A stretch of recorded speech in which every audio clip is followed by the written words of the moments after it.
तर आज आपण बघणार आहोत की पानाची पायपुसणी कशी शिवायची। त्यासाठी मी घेतलेले आहे ते कापड आणि परात ठेवलेले आहे आणि आपल्याला असा गोल आकार देऊन घ्यायचा आहे आणि खूप छान अशी पायपुसणी होणार आहे।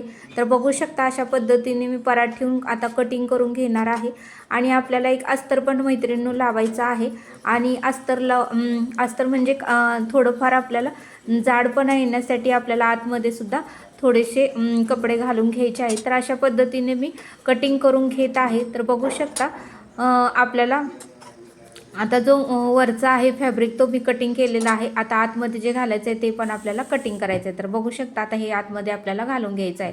तर अशा पद्धतीने दोन्हीही कटिंग करून घेतलेले आहेत। आता आपल्याला परात ठेवून परत एक पेपर कटिंग तसंच करायचं आहे आणि बरोबर गोल आकारच्या मधोमध पायपुसणीच्या मध्ये पानाचा आकार देऊन घ्यायचा। आपल्याला पानाची पायपुसणी ही शिवून घ्यायचं। तर अशा पद्धतीने मी पानाचा आकार देऊन घेतलेला आहे आणि पानाचा कलर आपल्याला हिरवाच घ्यायचा आहे की जेणेकरून पायपुसणीवर तो पानाचा कलर आपल्याला उठून दिसला पाहिजे। तर अशा पद्धतीने तुम्ही सुद्धा पायपुसणी नक्की शिवून बघा। तर बघू शकता मैत्रिणींनो आता बरोबर पायपुसणीच्या मध्ये हे बसत आहे। त्यासाठी आपल्याला परातीच्या साहाय्यानेच पानाचा आकार देऊन घ्यायचा आहे। तर बघू शकता आता हिरवा कलरचं जे कापड आहे त्याच्यावर मी पानाचा आकार ठेवलेला आहे आणि कटिंग करत आहे। तर तुम्ही सुद्धा अशा पद्धतीची पायपुसणी नक्की शिवा, खूप छान दिसते मैत्रिणींनो। आता सणासुदीचे दिवस आलेले आहेत तर आपल्या दारामध्ये एखादी नवीन पायपुसणी असणे गरजेचं आहे, कारण बऱ्याच ताई आपल्या घरामध्ये वगैरे येतात त्यामुळे छान वाटावं यासाठी तुम्ही नक्की शिवून बघा। तर अशा पद्धतीने बघा मी पानाचा आकार कटिंग केलेला आहे। आता श्रावण महिन्यामध्ये सगळीकडे हिरवळ असते, किती सुंदर वाटतं, त्यामुळे म्हटलं चला आपण पण पायपुसणी थोडीशी हिरव्या पानाची शिवूया असं माझ्या मनामध्ये विचार आला आणि म्हणूनच मी म्हणलं चला आपल्या मैत्रिणींना पण सांगूया। तर अशा पद्धतीने बघू शकता आपण जे कट केलेलं आहे ते आता शिवून घ्यायचं आहे गोल असं व्यवस्थित। मध्ये पिन लावा की जेणेकरून पदर निसटू नये आणि आपलं फिनिशिंग व्यवस्थित यावं, पदर सगळे अटॅच व्हावे आणि आपली पायपुसणी छान व्हावी यासाठी तुम्ही नक्की पिनअप लावून शिवून घ्या। तर अशा पद्धतीने मी शिवून घेत आहे। तर बघू शकता खूप सुंदर आपली पायपुसणी होणार आहे। तर आता मी कटिंग करून घेतलेलं आहे।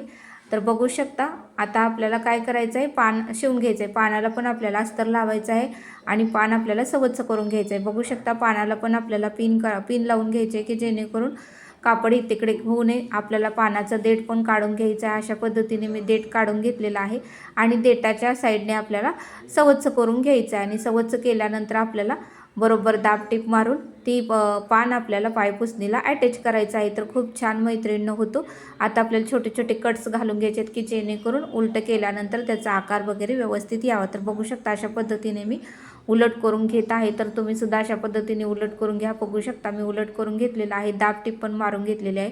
आता 2 इंच आपल्याला रुंदी आणि उंची भरपूर तुमच्या आवडीप्रमाणे घ्यायची आहे आणि फ्रिल घालून घ्यायची आहे। तर खूप सोपं आहे फ्रिलचं। आता मी कटिंग करून घेतलेलं आहे 2 इंच रुंदी आणि उंची आपल्या आवडीप्रमाणे।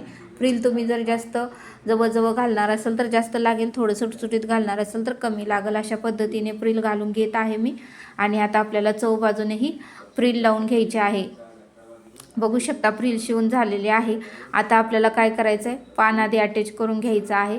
तर मी पान आता अटॅच करून तुम्हाला दाखवते। तर बघू शकता अशा पद्धतीने पिन लावून आधी पान लावून घ्यायचं आहे आणि मगच आपल्याला फ्रिल लावून घ्यायची आहे। तर अशा पद्धतीने बघू शकता आता पान लावत आहे। खूप सुंदर ही पायपुसणी होते आणि दिसायला खूप अट्रॅक्टिव्ह वाटते। आता श्रावण महिन्यामध्ये सर्वकडे हिरवं असतं, पावसाचे दिवस असतात, त्यामुळे आपल्याला मनाला पण खूप प्रसन्न वाटतं निसर्गाचं हे वातावरण बघून। तर बघू शकता त्या पद्धतीने मी ही पायपुसणी पानाची शिवलेली आहे। आता आपल्याला स्टेप बाय स्टेप पानाचे आकार देऊन हे पान जोडून घ्यायचं आहे आणि कडेला आपल्याला झार्लर लावून घ्यायचे आहे, म्हणजे जे आपण फ्रिल कट करून घेतलेली आहे ती आपल्याला कडेला मैत्रिणींनो लावून घ्यायची आहे। तर तुम्ही सुद्धा स्टेप बाय स्टेप हा व्हिडिओ बघा आणि तुम्हाला जर ही पायपुसणी आवडली असेल तर तुम्ही सुद्धा एकदा नक्की ट्राय करा। आपल्या घरामध्ये जुने कपडे असतात त्याचेच आपल्याला शिवायचं आहे, नवीन कपड्याची काहीच गरज नाही। तर अशा पद्धतीने जे फ्रिल आहे ते आता फ्रिल आपल्याला उलट लावून घ्यायचे आहे, नंतर आपल्याला दाब टिप द्यायची आहे। आता बघू शकता मी फ्रिल लावून घेत आहे। तर आपल्याला चौबाजूने आता फ्रिल लावून घ्यायची आहे। तर फ्रिल लावल्यानंतर खूप सुंदर आणि छान आपलं मैत्रिणींनो पायपुसणी दिसणार आहे। तर अशा पद्धतीने आता मी फ्रिल लावून घेत आहे।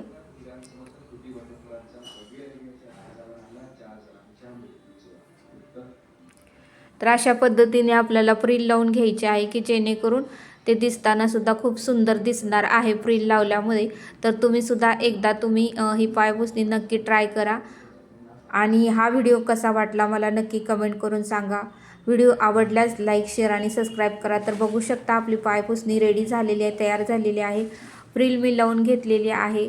फ्रिलला तुम्ही दाबटीप पण मारा. तर बघू शकता खूप सुंदर आपली पायपुसणी तयार झालेली आहे. खूप अट्रॅक्टिव्ह दिसत आहे. तर आता सणवाराचे दिवस आहेत. आपल्या घरामध्ये फ्रेश वातावरण येतं आणि घरातील वस्तू स्वच्छ, निर्मळ आणि टॉपटीप असेल तर आपल्याला पण बरं वाटतं. तर तुम्ही सुद्धा ही नक्की पायपुसणी तयार करून बघा. काहीच कापड लागत नाही. आपल्या घरामध्ये जे काही आपले जुने टॉप किंवा ओढणी किंवा दुसरे कुठलेही कापड असतील तर त्या कापडाच्या साहाय्याने तुम्ही बनवू शकता. मी पाय ठेवूनही दाखवते. खूप सुंदर आणि छान आपली पायपुसणी तयार झालेली आहे. कडेनं फ्रिल लावायची आहे. मध्ये पानाचा आकार कसा द्यायचा, कसं कटिंग करायचं ते सर्व काही मी सांगितलेलं आहे. तर तुम्ही सुद्धा नक्की तयार करून बघा मैत्रिणींनो. काहीच वेळ लागत नाही. 5 ते 6 मिनिटात होऊ शकतं. तर भेटूया आपण अशाच एका नेक्स्ट व्हिडिओमध्ये.